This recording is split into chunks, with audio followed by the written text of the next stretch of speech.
Hello friends, welcome back to Tenkasi Vetri Ias Academy.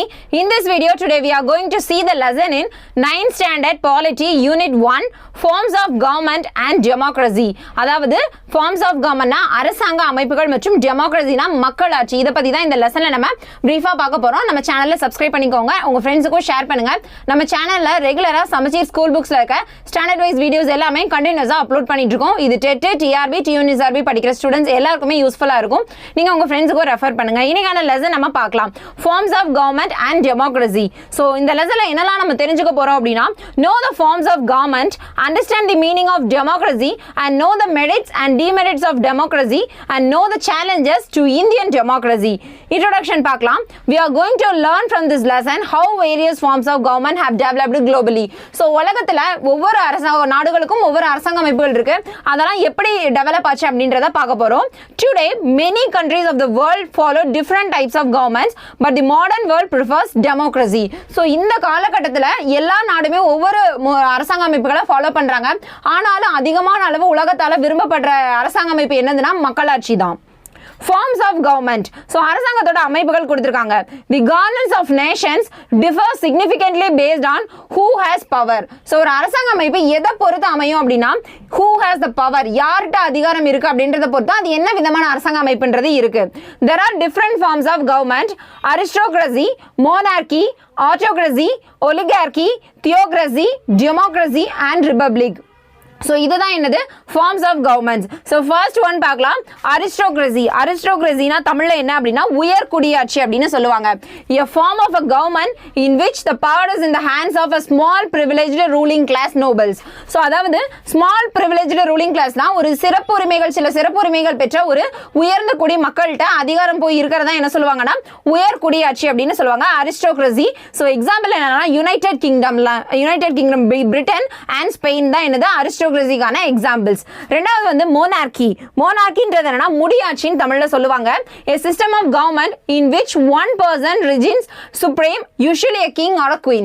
So இந்த monarchyல என்னன்னா power எல்லாமே யார்ட்ட இருக்குன்னா ஒரு நபர்ட்ட, அவங்க வந்து கிங்காவோ குயினாவோ இருக்கலாம். சோ அவங்க கிட்ட மொத்த பவர் இருக்கிறது என்ன சொல்லுவாங்க monarchy, முடியாட்சி அப்படின்னு சொல்லுவாங்க. இத கான்ஸ்டிடியூஷனல் monarchy, அரசியலமைப்பு முடியாட்சி அப்படின்னு சொல்லுவாங்க.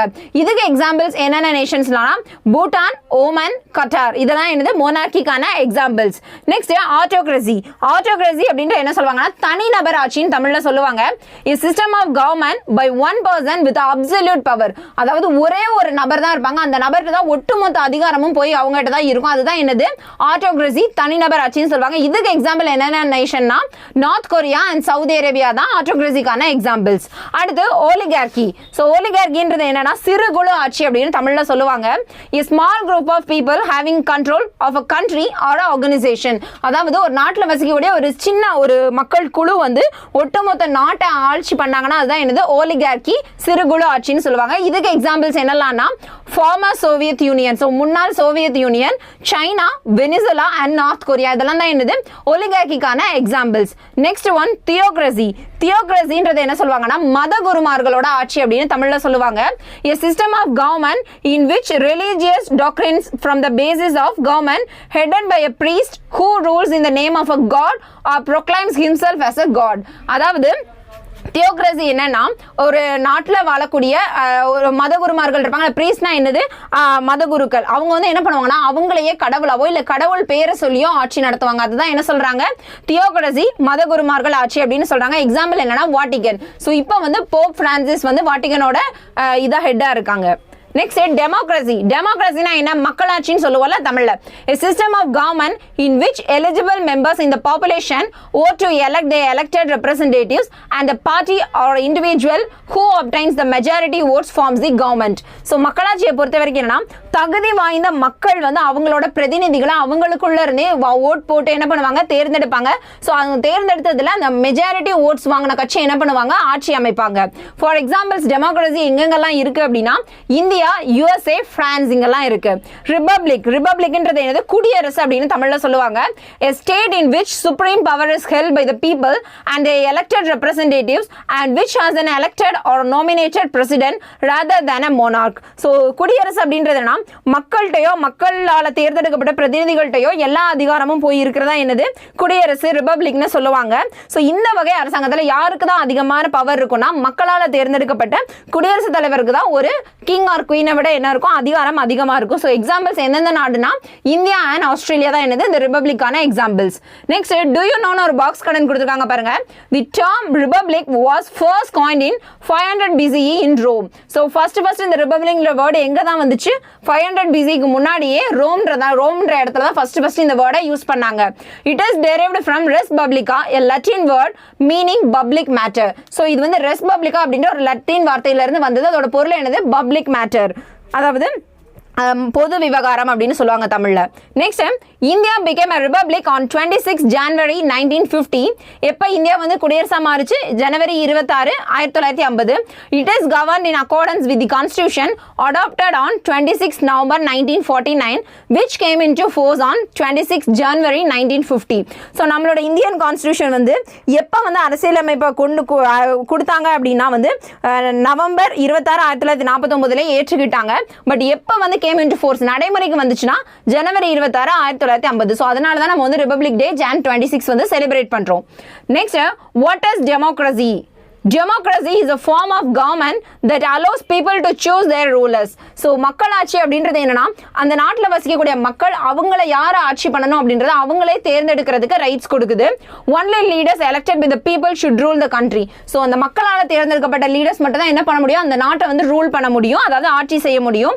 People have the freedom to express views and freedom to organise and freedom to protest. So மக்களாட்சியில் இருக்கக்கூடிய நாட்டில் இருக்க மக்கள் வந்து என்ன பண்ணலாம்னா அவங்களோட கருத்துக்கள் எல்லாம் நல்ல சுதந்திரமா ஃப்ரீடமா வந்து தெரிவிக்கலாம். அதே மாதிரி அவங்களுக்கு பிடிக்காத சில செயல்பாடுகள் எதுவும் கவர்மெண்ட் சைட்ல இருந்து கொண்டு வந்தாங்கன்னா அதுக்கு வந்து அவங்க ப்ரொடெஸ்ட்னா என்னது? போராட்டம் பண்றதுக்கு என்ன இருக்கு? அவங்களுக்கு ரைட்ஸ் இருக்கு. Meaning of democracy. ஸோ மக்களாட்சியோட பொருள் என்னன்னு கொடுத்திருக்காங்க. Democracy is a system of government in which the supreme power is vested in the people of a country and the people elected their representatives either directly or indirectly through a fair and free elections which are usually held periodically. So மக்களாட்சியில் என்ன பண்ணுவாங்கன்னா மக்கள் வந்து ஒரு அவங்கள ஆட்சி பண்ணக்கூடிய ஒருத்தரை வந்து மக்களோட ஒப்பீனியன் படி என்ன பண்ணுவாங்க? அவங்கள செலக்ட் பண்ணுவாங்க. அவங்க தான் என்ன பண்ணுறாங்கன்னா அந்த நாட்டை வந்து ஆட்சி பண்ணுறாங்க. ஸோ இது ஒரு குறிப்பிட்ட பீரியாடிக்லினா ஒரு குறிப்பிட்ட காலத்துக்கு ஒருக்க ஒரு 5 years ஒன்ஸ் அந்த மாதிரி என்ன பண்ணும்? திரும்ப எலெக்ஷன் வச்சு மக்கள் வந்து அவங்களோட ரெப்ரசன்டேட்டிவ்ஸ்னா என்ன பிரதிநிதிகளை வந்து தேர்ந்தெடுப்பாங்க. Do you know ஒரு பாக்ஸ் கடன் கொடுத்திருக்காங்க பார்க்கலாம். The term democracy is derived from 2 Greek words. So democracyன்றது எந்த வேர்ட்ல இருந்து வந்துச்சு? 2 Greek words, கிரேக்க வார்த்தையில இருந்து வந்தது. Demos meaning people. அதுல demos அப்படின்றதுக்கு மீனிங் என்ன? people, மக்கள் அப்படின்றது. And kratia meaning power. பவர்னா என்ன? அதிகாரம். So kratiaன்றது என்ன மீனிங்ல வருது? பவர், அதிகாரம்ன்ற மீனிங்ல வருது. Thus literally democracy means the power of a people. So மக்களாட்சி அப்படின்றது மொத்தமா என்ன வருது? மக்களின் அதிகாரம், அதாவது power of people அப்படின்ற மீனிங்ல வருது. Next, definition கொடுத்திருக்காங்க. According to Mahatma Gandhi, true democracy cannot be worked by 20 men sitting at the center. It has to be worked from below by the people of every village. So Mahatma காந்தியை பொறுத்த வரைக்கும் மக்களாட்சியோட வரையறை எப்படி இருக்குன்னா ஒரு இடத்துல ஒரு 20 பேர் கொண்ட குழு இருந்து ஒரு செயல்படுத்துறது வந்து உண்மையான மக்களாட்சி கிடையாது. ஒரு நாட்டில் இருக்கக்கூடிய கீழே இருக்கக்கூடிய கிராம மக்களால் எல்லாமே செயல்படுத்தப்படுறதா என்னது? உண்மையான மக்களாட்சி அப்படின்னு நம்ம மகாத்மா காந்தி அவர்கள் வந்து சொல்லியிருக்காங்க. salient features of democracy. So மக்களாட்சியோட சிறப்பியல்புகள் என்னன்னு கொடுத்திருக்காங்க. elected representatives of a people and final decision making power to the representatives. So நம்ம மக்களால் தேர்ந்தெடுக்கப்பட்ட பிரதிநிதிகள் தான் அந்த இறுதி முடிவை எடுக்கிறதுக்கு அதிகாரம் வாய்ந்தவங்க. free and fair election. So சுதந்திரமான மற்றும் நேர்மையான தேர்தல்கள் வந்து நடைபெறுது. Next, voting right is equal value to those who have attained the age of 18. So 18 வயது நிரம்பிய எல்லாருக்குமே ஓட் பண்ணுறதுக்கான உரிமை கொடுக்குறாங்க.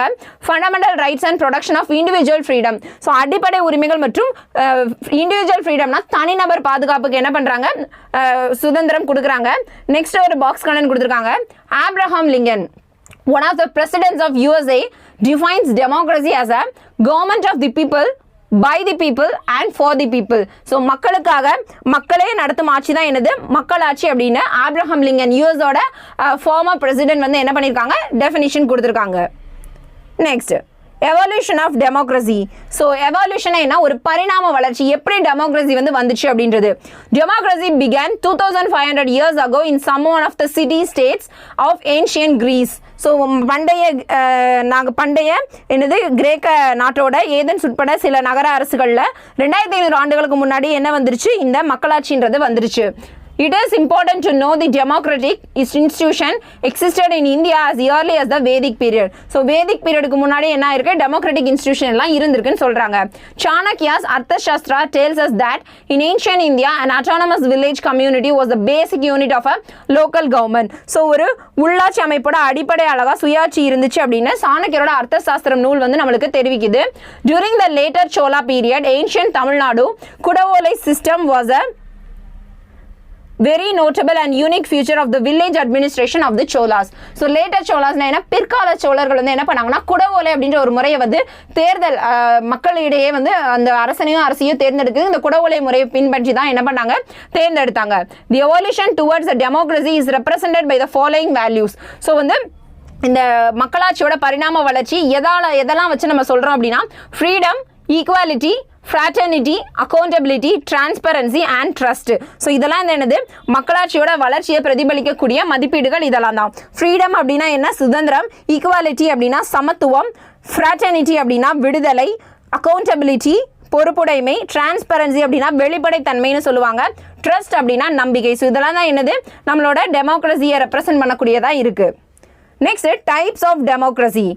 There are two types of democracies. First one is a direct democracy and second one is a indirect or representative democracy. அதாவது நேரடி மக்களாட்சி அல்லது இரண்டாவது வந்து மறைமுக மக்களாட்சி அல்லது பிரதிநிதித்துவ மக்களாட்சி அப்படின்னு சொல்லுவாங்க. First one, direct democracy. When a people themselves directly express their will on the public affairs, the type of government is called pure or direct democracy. So நாட்டில் வசிக்கக்கூடிய மக்கள் வந்து நேரடியாக அவங்கள நாட்டில் நடக்கக்கூடிய விஷயங்களில் பொது விவகாரங்கள் எல்லாம் முடிவெடுத்தாங்க அப்படின்னா அதை வந்து பியூர் ஆர் டைரக்ட் டெமோக்ரஸி நேரடி மக்களாட்சின்னு சொல்லுவாங்க. எக்ஸாம்பிள் வந்து என்னன்னா ancient Greek city states and Switzerland இதான் என்னது நேரடி மக்களாட்சிக்கான எக்ஸாம்பிள்ஸ். அடுத்து indirect democracy or representative democracy. when the people express their will on a public affairs through their elected representatives, the type of government is called indirect or representative democracy. அதாவது ஒரு நாட்டோட பொது விவகாரங்கள்ல அந்த மக்கள் நேரடியாக தலையிடாம மக்களால் தேர்ந்தெடுக்கப்பட்ட ரெப்ரசன்டேட்டிவ்ஸ் பிரதிநிதிகள் இருக்காங்கல்ல, ஸோ அவங்க முடிவெடுக்கிறது என்னதுன்னா மறைமுக மக்களாட்சி அல்லது பிரதிநிதித்துவ மக்களாட்சி அப்படின்னு சொல்லுவாங்க. ஃபார்ம்ஸ் ஆஃப் டெமோக்ராட்டிக் கவர்மெண்ட் கொடுத்துருக்காங்க பார்க்கலாம். ஃபர்ஸ்ட் வந்து என்னது பார்லிமெண்டரி ஃபார்ம் ஆஃப் கவர்மெண்ட், இன்னொன்று பிரசிடென்ஷியல் ஃபார்ம் ஆஃப் கவர்மெண்ட். இதில் பார்லிமெண்டரிக்கு எக்ஸாம்பிள் இந்தியா அண்ட் இங்கிலாந்து, பிரசிடென்டியலுக்கு எக்ஸாம்பிள் வந்து USA அண்ட் ஃப்ரான்ஸ். ஸோ இங்கே வந்து எலக்ட்ரேட், லெஜிஸ்லேட், எக்ஸிக்யூட்டிவ் இப்படி ஆர்டராக இருக்கும். ஸோ இங்கே வந்து எலக்ட்ரேட், எக்ஸிக்யூட்டிவ், லெஜிஸ்லேட்டாக ரெண்டுமே எது கீழே வரும் எலக்ட்ரேட் கீழே வந்துடும்.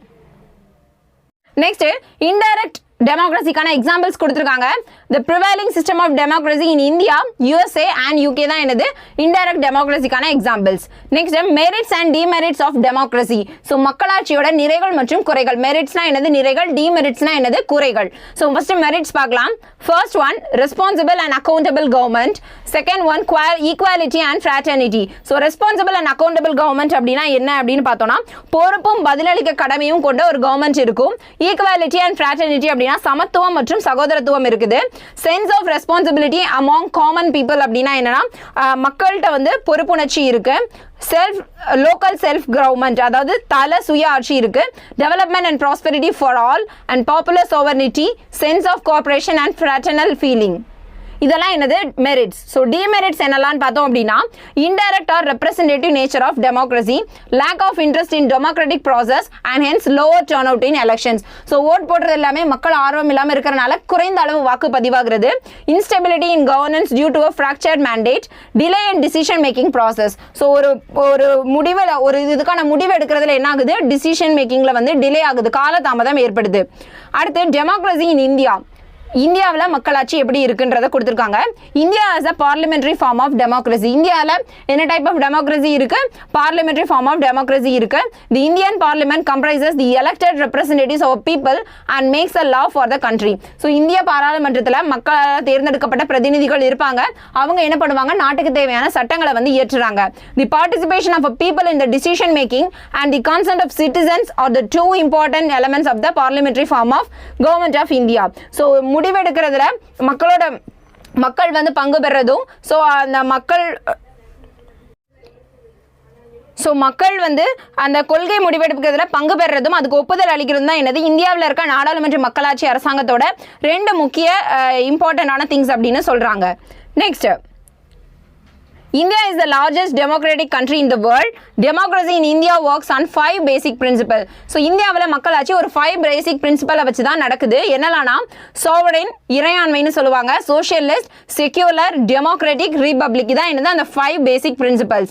Every person who is a citizen of India and who is not less than 18 years of age can exercise their right to vote in India based on a universal adult suffrage. There is no discrimination based on the person's caste, creed, religion, region, gender and education when it comes to providing the right to vote. So 18 வயசு நிரம்படைஞ்ச எல்லாருக்குமே வந்து தேர்தலில் வாக்களிக்கிறதுக்கான உரிமையை கொடுப்பாங்க. So இது வந்து மதம், பாலினம், ஜாதி, சமயம் இது எதையுமே பார்க்காம பாரபட்சம் இல்லாமல் எல்லாருக்குமே சமமான வாக்குரிமை கொடுத்துருக்காங்க. Do you know ஒரு பாக்ஸ் கண்ணன் கொடுத்துருக்காங்க பாருங்க. The Parliament House in India was designed by the British architects Edwin Lutyens and Herbert Baker in 1912 to 1913. And the construction began in 1921 and ended in 1927. So Parliament House, நம்ம பாராளுமன்றம் வந்து இந்தியாவில் இப்போ இருக்கிறது வந்து யார் டிசைன் பண்ணாங்க அப்படின்னா பிரிட்டிஷ் ஆர்கிடெக்ட்ஸ், பிரிட்டிஷ் கட்டட வல்லுநர்கள் வந்து எட்வின் லூட்டினும் ஹெர்பர்ட் பேக்கரும் வந்து 1912-13 டிசைன் பண்ணியிருப்பாங்க. ஒர்க் எப்போ ஸ்டார்ட் பண்ணியிருப்பாங்கன்னா 21 ஸ்டார்ட் பண்ணி 1927 கம்ப்ளீட் பண்ணியிருப்பாங்க. இப்போ 2023 இன்னொரு புதிய பாராளுமன்றம் நம்ம சென்ட்ரல் கவர்மெண்ட்லேருந்து கட்டிட்டு வராங்க. ஸோ அது இந்த 2023 என்ன ஆகும்னா முறையாக புதிய நாடாளுமன்றம் வந்து செயல்பட தொடங்கலாம். Next, elections in India. India has a quasi-federal government with elected representatives at the federal, state and local levels. The general elections are conducted by the Election Commission of India. So, பொதுவா தேர்தல்கள் யாரால நடத்தப்படுதுன்னா இந்தியாவில் இருக்கக்கூடிய தேர்தல் ஆணையத்தால நடத்தப்படுது. At the national level, the President of India appoints the Prime Minister who enjoys majority in Lok Sabha, the lower house of a Parliament of India. So, lower house of Parliament of India என்னது லோக் சபா. அதோட பெரும்பான்மை மிக்க ஒருத்தரை வந்து prime minister யார் appoint பண்றா? President வந்து appoint பண்றாங்க. 2 houses of parliament கொடுத்திருக்காங்க. லோக் சபா ஒன்னு, அதுக்கு இன்னொரு பேரு லோவர் ஹவுஸ்னு சொல்லுவாங்க, ஹவுஸ் ஆஃப் பீப்புள் அப்படின்னு சொல்லுவாங்க. இன்னொரு ஹவுஸ் என்ன அப்படின்னா Rajya Sabha or upper house or a council of states அப்படின்னு சொல்லுவாங்க. All members of a Lok Sabha are directly elected through the general election which take place once in every 5 years. So Lok Sabha இருக்கக்கூடிய members எல்லாமே general பொது தேர்தல் நடத்தி தான் தேர்ந்தெடுக்கப்படுவாங்க 5 years once. In normal circumstance, 2 Anglo-Indian members can be nominated by the President of India to Lok Sabha. So Lok Sabhaல 2 Anglo-Indian யார் appoint பண்றாங்க அப்படின்னா நம்மளோட President of India வந்து அப்பாயின்ட் பண்றாங்க. Members of the Rajya Sabha, the upper house of an Indian parliament, are elected by an electoral college consisting of elected members of the legislative assemblies of our states and union territories of India. So, Rajya Sabha இருக்கக்கூடிய members இல்லனா upper house இருக்கக்கூடிய Indian parliament ஓட members எல்லாம் யார் select பண்ணுவாங்கன்னா electoral college மூலமா, அதாவது legislative assemblies, states and union territories of India இருக்கக்கூடியவங்கள வச்சு செலக்ட் பண்றாங்க. The President of India nominates 12 members for their contributions to art, literature, science and social service. So இதுல எல்லாம் சிறந்து விளங்குற 12 மெம்பர் வந்து என்ன பண்றாங்க? President of India வந்து இதே ராஜ்ய சபாக்கு வந்து அப்பாயிண்ட் பண்றாங்க. The first election in democratic India. So first முதல் பொது தேர்தல் எப்ப நடந்துச்சு இந்தியால அப்படினா பார்த்தோம்னா General election to the first Lok Sabha since independence were held in India between 25th October 1951 and 21 February 1952. So first election சுதந்திரத்துக்கு அப்புறம் நமக்கு எப்ப நடந்துச்சுனா 1951 அக்டோபர் 25 ல இருந்து 1952 February 21 வரைக்கும் எலெக்ஷன் நடந்துச்சு. The Indian National Congress emerged victorious by winning 364 of the 489 seats. So 489 இடங்கள்ல 364 இடங்கள்ல வெற்றி பெற்று இந்திய தேசிய காங்கிரஸ் வந்து ஆட்சி அமைச்சிருப்பாங்க. Jawaharlal Nehru became the first democratically elected prime minister of the country. So பிரதம அமைச்சர் யாரு? முதல் அந்த மக்களாட்சியோட முதல் பிரதம அமைச்சர் அப்படின்னு ஜவஹர்லால் நேரு அவர்கள் வந்து தேர்ந்தெடுக்கப்பட்டிருப்பாங்க. Next, do you know ஒரு பாக்ஸ் கணக்கு கொடுத்துருக்காங்க பாருங்க. British India general election எப்போ நடந்துச்சுன்னா 1920. General elections were held in British India in 1920 to elect the members to the Imperial Legislative Council and Provincial Councils. They were the first elections in the country's history. So, இந்திய வரலாற்றில் முதல்ல நடந்த பொது தேர்தல் எப்போ நடந்தது தான் 1920ல நடந்தது தான். And major challenges to Indian democracy. So, இந்தியாவில் இருக்கக்கூடிய மக்களாட்சிக்கான major challenges என்னெல்லாம் சவால்கள் என்னெல்லாம் பார்த்தோம்னா democracy is a dominant form of a government in a contemporary world. It has not faced a serious challenge or a rival so far. So, இது வரைக்கும் பெரிய challenge or rival இதோ நம்ம என்ன பண்ணல face பண்ணல. In the last 100 years, there hasn't been an expansion of democracy all over the world. The various aspects of democracy and its challenges are illiteracy, poverty, gender discrimination, regionalism, casteism, communalism, and religious fundamentalism, corruption, criminalization of politics, political violence. இதெல்லாம் தான் என்னது various aspects of democracy and its challenges. Next, conditions for the success of democracy in India. First one, empowerment of a people and illiterates to enjoy the goodness of a democracy. அதாவது நாட்டில் இருக்கக்கூடிய ஏழைகள் மற்றும் எழுத்தறிவு இல்லாதவங்களுக்கு மக்களாட்சியோட பலன்கள் எல்லாம் கிடைக்கிறதுக்கான அதிகாரம் அவங்களுக்கு கொடுக்கணும். willingness among the elected people not to misuse their powerful position and public wealth. So மக்களால் தேர்ந்தெடுக்கப்பட்ட பிரதிநிதிகள் வந்து பொது சொத்துக்களை வந்து அபகரிக்கிறதுக்கு மிஸ்யூஸ் பண்ணவோ கூடாது. eradication of social evils and dangers from the which democracy suffers. So சமுதாயத்தில் இருக்கக்கூடிய தீமைகள் எல்லாத்தையுமே eradication என்னது ஒழிக்கணும்னு சொல்லியிருக்காங்க. an impartial and efficient press to form public opinion. So ஒரு ஊடகம் அப்படின்றது மக்களோட கருத்துக்கள் எல்லாம் தெரிவிக்கிறதுக்காக impartial அப்படின்னா பாகுபாடு இல்லாத மற்றும் efficient திறமையான ஒரு ஊடகம் தேவை. presence of strong public opinion. So மக்களோட உறுதியான அந்த ஒப்பீனியன் வந்து இருக்கணும். feeling of tolerance and communal harmony among the people. And awareness among the people of a fundamental rights that they are entitled to enjoy. So, மக்களோட fundamental rights அடிப்படை உரிமைகள் பத்தின awareness விழிப்புணர்வு first அவங்களுக்கு இருக்கணும். Conscious check and vigilance on the working of elected representatives. So, நம்ம தேர்ந்தெடுத்த பிரதிநிதிகள்லாம் கரெக்டா ஒர்க் பண்றாங்களா அப்படின்றத வந்து நம்ம என்ன பண்ணணும் கான்ஷியஸா செக் பண்ணணும். Powerful and responsible opposition. எதிர்கட்சி வந்து எப்படி இருக்கணும் அப்படின்னா பவர்ஃபுல்லாகவும் இருக்கணும், ரெஸ்பான்சிபிள் பொறுப்புடையதாகவும் எப்படி இருக்கணும், எதிர்கட்சி இருக்கணும். அப்போ தான் ஆளுங்கட்சி செய்யக்கூடிய தவறுகளெல்லாம் அவங்க தட்டி கேட்க முடியும். அப்போ தான் நம்மளோட மக்களாட்சி எப்படி இருக்கும், நல்ல முறையில் செயல்படும். Indian democracy can be successful and vibrant only when its citizens imbibe and reflect in their behavior the basic democratic values like equality, freedom, social justice, accountability, and respect for all. Their mindset, thinking and behavior are expected to be in a tune with the essential condition of democracy. They have to appreciate the opportunities for their desired roles like a participation, making the system accountable, fulfilling obligations and playing proactive roles to actualize the goals of democracy. Okay friends, இதோட இந்த lesson முடிஞ்சிருச்சு. So இதில் இருந்த points எல்லாம் நம்ம என்ன பார்த்துடலாம், ஒரு ரீகேப் பார்த்துடலாம். First, government is a group of people who govern a community or a unit. And மோனார்கினா என்னது முடியாட்சி is a system of government in which one person reigns supreme, usually a king or a queen. Types of democracy refer to the kind of government or a social structures which allow the people to participate equally, either directly or indirectly. Next one, when the people themselves directly express their will on a public affairs, the type of government is called a pure or direct democracy. Based on a universal adult suffrage, every Indian citizen above 18 years of age can express the right to vote in India. Okay friends, இதோட இந்த lesson முடிஞ்சிருச்சு. கண்டினியூஸாக next lesson நம்ம next வீடியோவில் பார்க்கலாம். நம்ம சேனலை subscribe பண்ணிக்கோங்க, உங்கள் ஃப்ரெண்ட்ஸுக்கும் ஷேர் பண்ணுங்கள், சப்போர்ட் பண்ணுங்கள். Thank you friends.